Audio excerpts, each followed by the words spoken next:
If you've ever taken a music class or played an instrument in elementary school, most likely the recorder, then you've probably heard this sound before.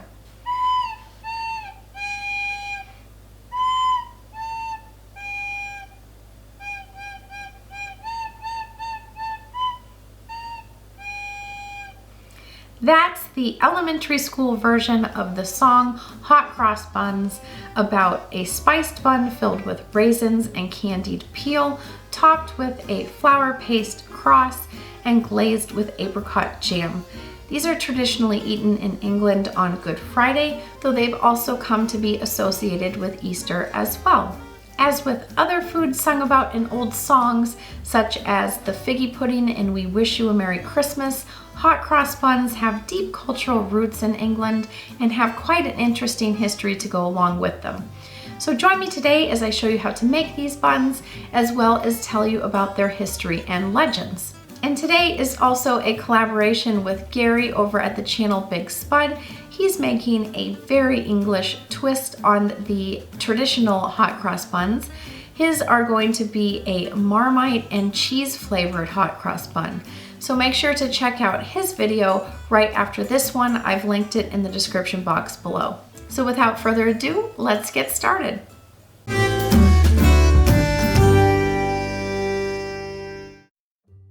To begin, add 150 milliliters or 2/3 of a cup of lukewarm water to the bowl of a stand mixer with 1 teaspoon of sugar and 1 tablespoon of instant yeast.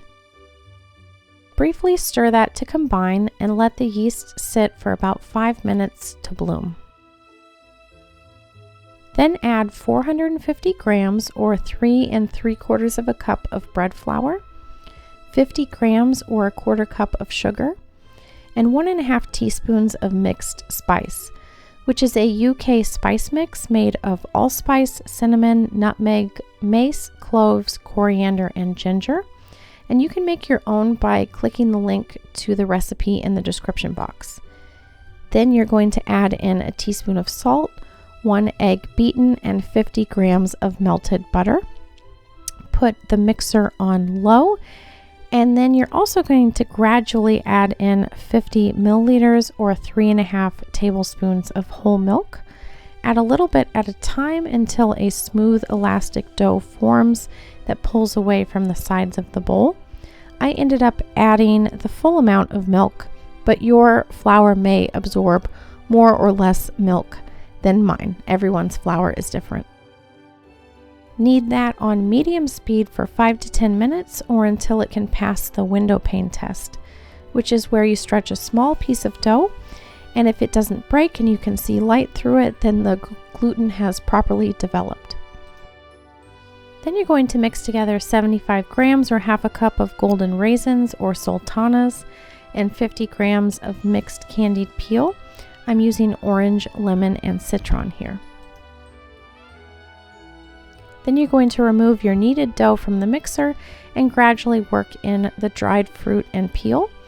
And you can do this in the mixer, but I find that it's harder to incorporate and that the dough hook tends to break up the fruit too much. So I prefer to do this part by hand, but it's totally up to you and your preference. The way I do this is kind of stretch out the dough a bit, add a little bit, fold it over and knead that into that section of the dough, and then flatten out the dough again and add in the fruit there and fold it over. And then you're just going to keep doing the same thing over and over again until all of your dried fruit and peel are incorporated. And then give that a knead for a few minutes on your work surface, kneading by hand, just to make sure it's all fully incorporated and isn't just all clumped together in one part of the dough. Now you're going to put the dough into a covered bowl and let it rise until it doubles in size. This could take up to 2 hours because enriched doughs with dried fruit tend to rise very slowly. After it rises, punch down the dough and then divide it into 12 pieces. The easiest way to get uniform sizes is to weigh it in grams and then divide that number by 12. Each ball of dough should weigh roughly that amount. Form each piece of dough into a ball by bringing all sides into the center and then pinching them together, and then roll them in a circular motion under your hand on an unfloured surface to seal the bottom. While I'm doing this, I'll tell you a little bit about the buns. Hot crust buns are traditionally enjoyed on Good Friday, which is the most solemn and holy day in the Christian calendar. On this day, Christ's death is commemorated and no church bells are rung, the altar cloths are stripped, and all adornment is removed from churches. Cross-shaped cakes, which were likely a Christianized pagan tradition, became specifically linked to Good Friday because of a law made during Elizabeth I's reign. The London Clerk of Markets in the 16th century prohibited the sale of spiced baked goods except for at funerals, at Christmas, or on Good Friday. The first reference to them being made for Good Friday is in Poor Robin's Almanac in the 17th century, and it says, "Good Friday comes this month, the old woman runs, with 1 or 2 a penny hot cross buns." Under the rule of Cromwell in 1647, an Act of Parliament declared that all foods prepared for festivities were prohibited, and because of this, hot cross buns and other festive foods disappeared for nearly 20 years. In 1660, with a change in government, festive buns, cakes, and gingerbreads returned. Over the next century, superstitions began to attach themselves to the buns. Beliefs such as hot cross buns don't spoil and can last a whole year. If a bun were to go moldy, then disaster was sure to strike that house in the coming year. People believed they could prevent disasters such as illnesses or shipwrecks. Buns would be grated into a sick person's drink or brought with sailors to sea to prevent shipwrecks. They would also be hung from the rafters in homes to prevent the family from harm. There's even a direct example of this. There is a pub in East London called the Widow's Son. A widow who once lived at that location baked hot cross buns for her sailor's son who was supposed to return from sea on Good Friday. He never returned, but she continued to bake hot cross buns for him every year, saving the previous year's buns.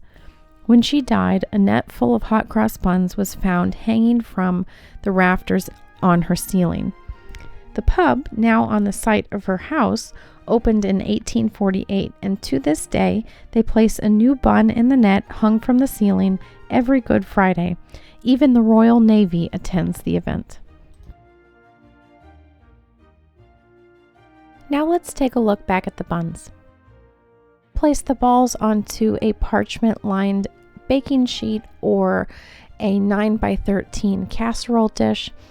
And funny story about this Nordic ware quarter sheet pan that I have here. I saw it in a store on vacation one time and I was totally sold by the marketing of it.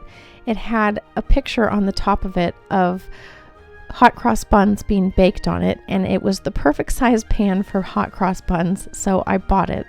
And now I'm using the pan to make hot cross buns. So funny thing, Nordic ware, you got me with your marketing. And obviously this video is not sponsored by Nordic ware, but I will link this pan below if you're interested in buying it as well. It's honestly the perfect size for a batch of 12 buns or a batch of 12 cinnamon rolls. I just really love the size and shape of it. So once you have all of your buns formed, place them onto the baking sheet and cover them with plastic wrap and let them rise until they double in size. Then mix together a flour-water paste using flour and water. I don't have exact amounts for you. You'll just have to add a little bit of water at a time until a thick paste forms. It needs to be thin enough to be able to spread it, but thick enough to hold its shape when it's spread. And the way I like to spread it is to put it in a resealable plastic bag and snip off the corner and then pipe it onto the buns that way. You'll see me doing that here. So pipe the flour paste onto each bun in the form of a cross. I like to have them all connected just to create a nice uniform look. And then once you've done the line in this direction, then flip the pan and go in the opposite direction to create a cross. Then you're going to bake them in a 425 degree Fahrenheit or 220 degrees Celsius preheated oven for 12 to 15 minutes or until golden brown. Then remove them from the oven, and while they're still hot, brush them with apricot jam that has been sieved of any large chunks of fruit and gently heated in the microwave for 15 to 30 seconds. So brush that on while they're still hot, and then you can either enjoy the buns hot or at room temperature. I find that they're best to eat the same day that they're made, though you can toast them and spread them with butter the next day.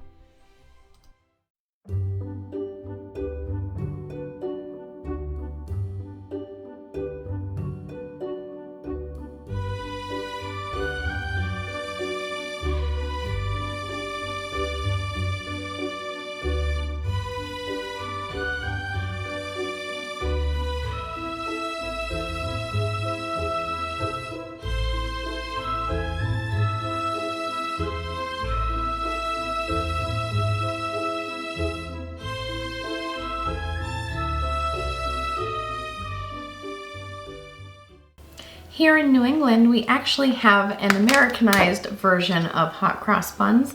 I was able to buy these at my local grocery store, and I've actually lived on the West Coast and in the South as well, and I've never seen hot cross buns sold in stores there. So comment below and let me know if where you live in the United States, if you can buy hot cross buns at your grocery store during this time of year.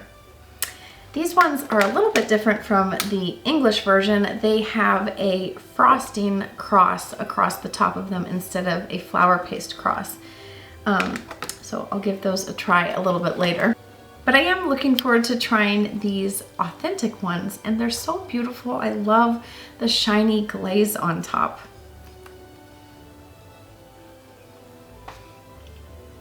These are good. These are my new favorite buns, I think.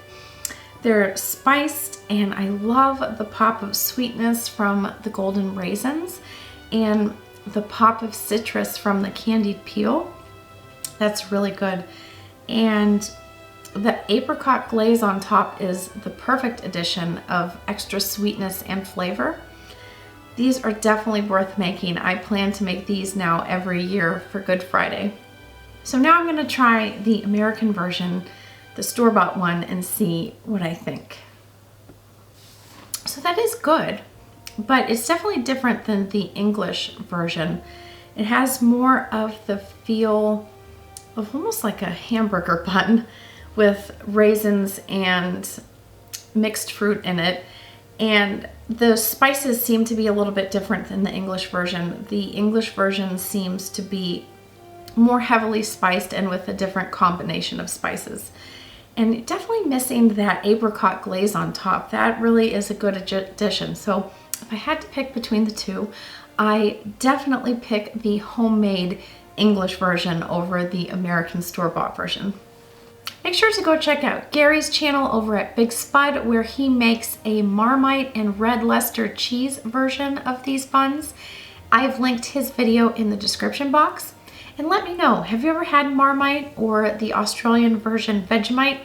It's one of those flavors that you either absolutely love or absolutely hate. So let me know what you think of Marmite below. Make sure you're subscribed if you're not already so that you don't miss out on the Easter recipes I have coming out in the next couple of weeks. And in either April or May, I plan to do a series on the baked goods of afternoon tea. So you won't want to miss that either. And I will see you next time.